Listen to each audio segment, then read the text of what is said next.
While Donald Trump faces several criminal cases related to his time in office, the hush money trial beginning in New York seems perfectly suited to remind America of the seedy underbelly he emerged from.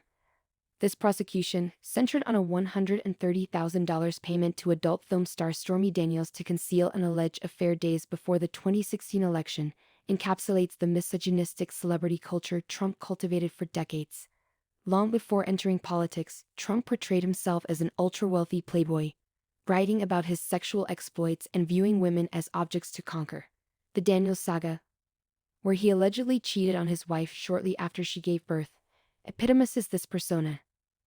As the article states, Trump spent years pumping up his image as a swinger who viewed women as trophies and toys, with their value dependent on their looks.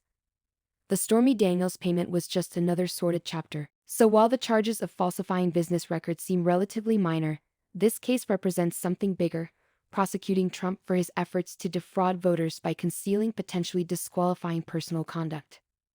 The hush money payment came just after the explosive Access Hollywood tape, with Trump's team clearly worried more allegations of sexual misconduct could derail his candidacy. Prosecutors argue this was part of a corrupt criminal scheme to deprive Americans of damaging information before voting. With key witnesses like Trump's former fixer Michael Cohen and the National Enquirer's David Pecker expected to testify, the trial promises to be a dramatic legal spectacle reminiscent of Trump's tabloid-fueled past. So while not the most severe of Trump's legal battles, this case feels like the perfect vehicle to hold him accountable for the misogynistic, celebrity-driven persona that ultimately propelled him to the presidency. Make sure to subscribe to The Left Report for continued coverage as Trump's long overdue reckoning with his sleazy history finally arrives in court.